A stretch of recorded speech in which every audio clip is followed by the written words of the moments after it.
जय श्री राधे राधे। आज हम चर्चा करते हैं कि एकादशी प्रकट कहाँ से हुई। आखिर एकादशी का व्रत क्यों अनिवार्य, एकादशी क्यों किया जाता है, क्यों की जाती है एकादशी। एक महाराज थे, एक परम भगवत रसिक भक्त थे श्री रुक्मांगद जी, जो कि अयोध्या के सम्राट श्री ऋतुध्वज के पुत्र थे। इन रुक्मांगद राजा की पत्नी का नाम था संध्यावली। बड़ी धर्मनिष्ठा परम साध्वी इनकी पत्नी थी। और इनके यहाँ एक इतना सुंदर एक बाग था जिसमें सुंदर सुंदर पुष्प उस बाग को सुगंधित किया करते थे। उस बाग का दर्शन करने के लिए स्वर्ग से भी अप्सराएं आया करती थी।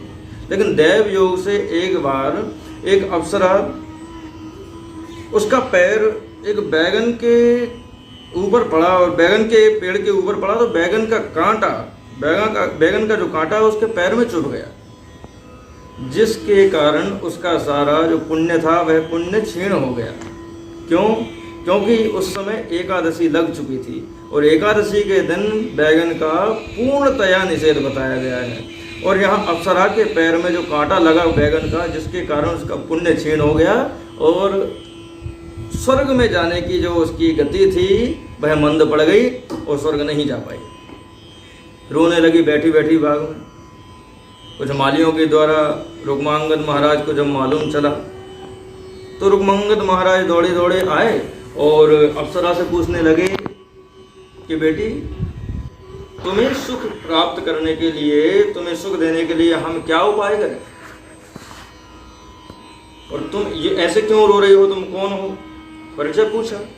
तो उस अप्सरा ने बताया कि महाराज, मैं स्वर्ग की अप्सरा हूँ और यहाँ प्रतिदिन आपके बाग में आया करती थी और आज एकादशी लग चुकी थी, मुझे स्मरण नहीं रहा और एकादशी के समय में ही, उस समय काल में ही मेरा पैर बैगन के पेड़ के ऊपर पड़ गया, जिसके कारण मेरा पुण्य क्षीण हो गया महाराज और मैं स्वर्ग ना जा सकी।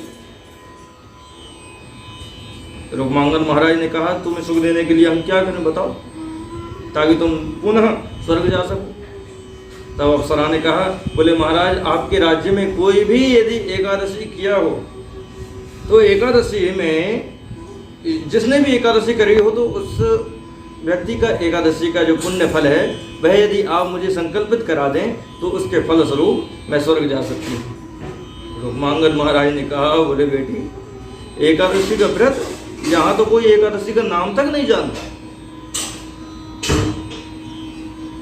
तब अप्सरा ने कहा, बोले महाराज, कोई बात नहीं, जाने अनजाने में ही यदि कोई एकादशी के दिन यदि भूखा रह गया हो तब भी उसका वह पुण्य श्रेष्ठ हो जाता है, अपने आप वह पुण्य बढ़ जाता है। अनजाने में भी यदि कोई भूखा रह जाए तो भी उसका आप फल मुझे संकल्पित कर सकते हैं। रुक्मांगद राजा ने अपने राज्य में ढिंडोरा पिटवा दिया कि एकादश कल के दिन यदि कोई भूखा रह गया हो, किसी ने अन्न ना खाया हो, तो वह आकर के हमसे मिले, अपना उस व्यक्ति को, उस मनुष्य को उचित पुरस्कार प्रदान किया जाएगा। पूरे राज्य में सबने खाया पिया था, केवल एक बनिया की दासी थी, वह आई। महाराज ने कहा, बोले तुम कैसे भूखी रह गई? तो उसने कहा, बोले महाराज, मैं बनिया की दासी हूँ और उसने मुझे किसी गलती पर मारा पीटा, जिसके कारण मैं अति दुखित हुई और दुख के कारण मुझे इतना अंदर से बुरा लगा कि मैंने कुछ खाया पिया नहीं, और जब कुछ खाया पिया नहीं तो रात भर में मेरी नींद भी नहीं लगी, तो जागरण भी हो गया। और महाराज ने प्रसन्न मुद्रा के साथ उस दासी की, उस बनिए की दासी का किया हुआ यह पुण्य तुरंत ही अप्सरा के हाथ में रख करके उसका हाथ और संकल्प कर दिया, जिसके कारण से उस अप्सरा का पुण्य बढ़ गया। एकादशी के प्रभाव से वो स्वर्ग को उड़ करके चली गई। महाराज रुक्मांगद को बड़ा आश्चर्य हुआ कि अनजाने में भी किया गया एकादशी का कितना बड़ा पुण्य है कि स्वर्ग जाने की उसकी तीव्र गति बढ़ गई, इतना पुण्य बढ़ गया। रुक्मांगद राजा ने अपने राज्य में ढिंडोरा पिटवा दिया कि एकादशी के दिन कोई भी यदि अन्न ग्रहण करेगा तो उसको दंडित किया जाएगा। और उनके राज्य में बच्चे, अति वृद्ध और गर्भवती महिला, इनको छोड़ करके सब के सब एकादशी व्रत किया करते थे। इतना बड़ा पुण्यप्रद इस एकादशी का है। अच्छा, हम चर्चा करें, बात करें कि एकादशी आखिर प्रकट हुई कैसे, है कौन? तो आइए ध्यान से सुने कि एक महान दैत्य था शंखासुर। शंखासुर को भगवान ने मार गिराया और शंखासुर का एक पुत्र था मूर नामक। इस मूर नामक दैत्य ने सोचा कि विष्णु ने मेरे पिता को मार दिया, तो उसके मन में बदले का भाव जागा। तो उसने भी एक बड़ी भारी तपस्या करी। ब्रह्मा जी की जब तपस्या करी तो ब्रह्मा जी प्रसन्न हो गए। ब्रह्मा जी बड़े प्रसन्न हो जाते हैं जल्दी। ब्रह्मा जी ने प्रसन्न हो करके कहा कि वरदान मांगो। तब मूर ने कहा कि बोले महाराज, आपके द्वारा रचित जो सृष्टि है, इस सृष्टि में से मैं किसी से भी संग्राम में हार ना देख सकूं, मुझे कोई जीत ना सके आपकी सृष्टि में कोई। ब्रह्मा जी ने कहा अच्छी बात है, तथास्तु। वरदान जैसे ही मिला और दैत्य ने देवताओं पर चढ़ाई कर दी। अब देवता तो बारे बारे भटकने लगे, गद्दी छिन गई देवताओं की, और भटकते भटकते पहुंचे सीधे भगवान के पास। और भगवान के पास, श्री हरि के पास जाकर के सारा वृत्तांत कह सुनाया। तब श्री हरि ने कहा, बोले चिंता मत करो, मैं कोई उपाय करता हूँ। और भगवान स्वयं विष्णु भगवान मूर दैत्य से युद्ध करने के लिए चल पड़े। और इतना भीषण संग्राम हुआ, हमारा इतना भयंकर संग्राम हुआ। और जो संग्राम में उस मूर दैत्य को ना मारा जा सका, तब भगवान ने क्या किया कि अपनी पीताम्बरी साथ लेकर के ही भगवान दौड़े। पीछे पीछे मूर दैत्य, आगे आगे भगवान। और एक भगवान गुफा में घुस गए। गुफा में घुस करके भगवान ने पीताम्बरी को स्वयं ही ओढ़ करके भगवान सो गए। अच्छा, यहाँ पर समझने की बात है, थोड़ा संशय रहेगा। भगवान ने ये लीला 2 बार करी है। एक बार कालियावन को मारने के लिए भगवान ने यह लीला करी। तब मुचकुंद महाराज को भगवान ने अपने ओढ़नी उड़ाई, अपना पीताम्बर उड़ाया और उनकी नेत्र ज्वाला से कालियावन को भस्मसात कराया। और दूसरी लीला भगवान ने इसी प्रकार की, एक जैसी ही लीला भगवान ने यहाँ करी कि पीताम्बरी को स्वयं आज भगवान ने ओढ़ा। और जैसे भगवान ने पीताम्बरी ओढ़ करके सोए, उसी समय भगवान के हृदय से एक दिव्य आयुधों से युक्त एक शक्ति प्रकट हुई। एक सुंदर कन्या का प्राकट्य हुआ। उस कन्या के 4 हाथ और चारों हाथों में बड़े दिव्य आयुध थे। और देखते ही देखते उस कन्या ने उस मूर नामक दैत्य का संहार कर दिया, उसको भस्मसात कर दिया। भगवान प्रसन्न होकर के उठे, भगवान की निद्रा खुली और भगवान प्रसन्न होकर के उठे और उस कन्या का भगवान ने नामकरण किया। उससे कहा कि देवी, आज तुम एकादशी के दिन प्रकट हुई हो, इसलिए मैं तुम्हारा नाम ही रखता हूँ एकादशी। और तुम अष्टसिद्धि नवनिधि सभी प्रकार की मुक्तियां एवं मुझ परमात्मा को प्राप्त कराने वाली होगी। और जो नर नारी तुम्हारा व्रत एवं पूजन करेगा, उनकी सभी मनोकामनाएं भी पूर्ण होंगी। इस प्रकार से एकादशी का प्राकट्य हुआ।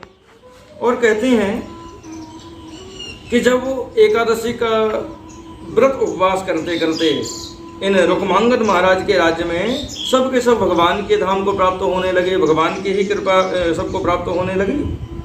तब यहाँ पर एक प्रसंग आता है कि धर्मराज, कौन? यमराज जी, उनको ही धर्मराज कहते हैं। तो धर्मराज जी एक बार ब्रह्मा जी के पास पहुँचे और जाकर के कहने लगे, बोले सरकार, अब तो हमारा लगता है हमें कि हमारा तो धंधा चौपट होने वाला है।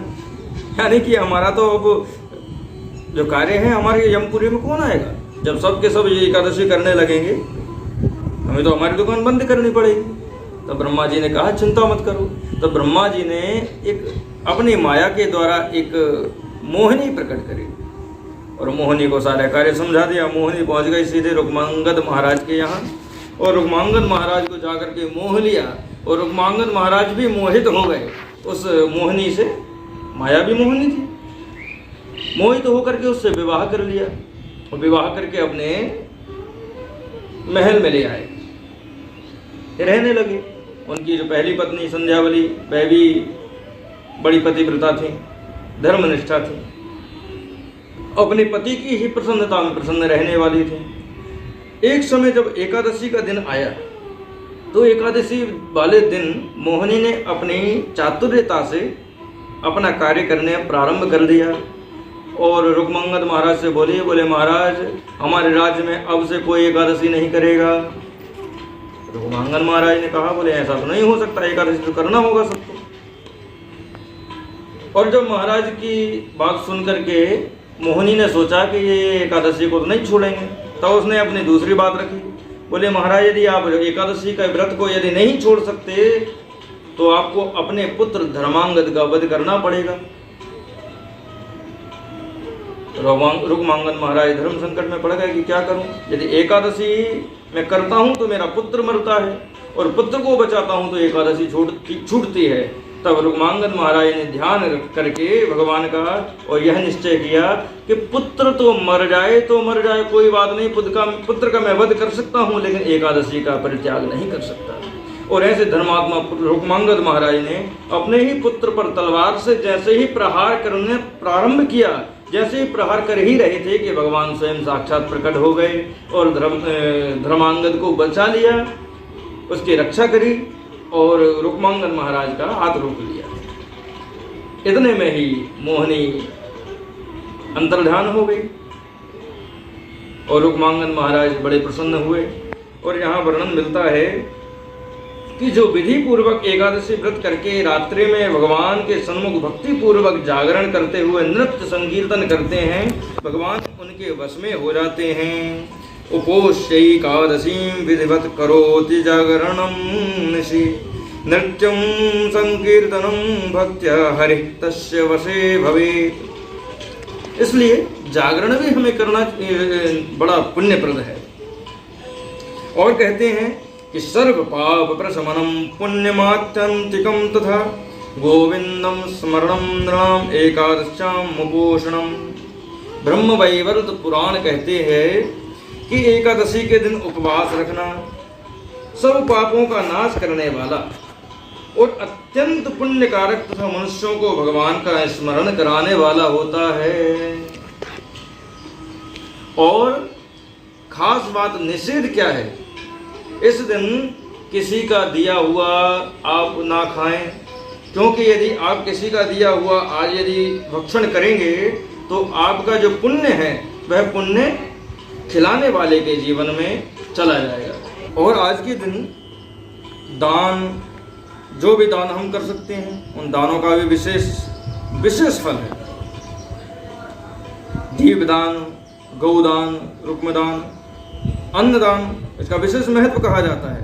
लेकिन जो लेने वाले हैं वह भी इस बात का ध्यान रखें, क्योंकि यह भी कहा है कि दान करें, दान करना बहुत बड़ा पुण्य फल है, लेकिन लेने वाले भी ध्यान रखें। बोले आज के दिन यदि किसी का खाएं तो पुण्य हमारा निकल करके जो देने वाला है उसके जीवन में वह हमारा पुण्य कर्म चला जाता है। तो दोनों को ही अब ध्यान रखना पड़ेगा। यदि मन करता है कि चलो हम अपना, कोई यदि दाता है, देने वाला, दान देने वाला है, और हम यदि अपना पुण्य फल देना चाहते हैं उसको, तो फिर उसका दान स्वीकार करें, उसका अन्न स्वीकार करें। यदि अपना पुण्य किया हुआ पुण्य उसको यदि आप देना चाहते हो तो, और यदि ना देना चाहते हो, अपना पुण्य अपने आप ही स्वयं भोगना चाहते हो, तो किसी का दान ना लें, किसी का अन्न ना खाएं। दीपदान अवश्य करें, किसी भी जलाशय पे जाकर के मछलियों को आटा जरूर खिलाएं और पंछियों को दाना डालें। ये पंच यज्ञ हमारे जीवन में हमें करना चाहिए। गौ ग्रास निकालें, ये प्रतिदिन के यज्ञ हैं हमारे जीवन के। और आज के दिन, विशेष एकादशी के दिन, हमें चावल का परित्याग तो कर देना ही चाहिए, क्योंकि एक एक चावल को एक एक कीड़े के समान खाने के बराबर बताया गया है। और साथ ही यत्र मध्यम तथा मांसम तथा वृत्तांतमूलके निवेदयन्नैव तत्र हरेरैकान्तिकी रतिः। बोले जहाँ सुरापान किया जाता है, मदिरा पान किया जाता है, मांस भक्षण किया जाता है और बैगन का भक्षण किया जाता है और मूलक मूली का निवेदन किया जाता है, वहाँ पर जनार्दन भगवान की एकांतिक प्रीति किसी को नहीं होती है, भगवान की कृपा का प्रसाद किसी को नहीं मिलता है। इसलिए ध्यान रखें, शास्त्रों में बैगन को विशेष निषिद्ध बताया गया है। यो भक्ष्यति वृंताकम तस्य दूर करो हरि। जो एकादशी वाले दिन बैगन खाते हैं उनसे श्री हरि बहुत बहुत दूर हो जाते हैं। बोले श्री वृंदावन बिहारी लाल।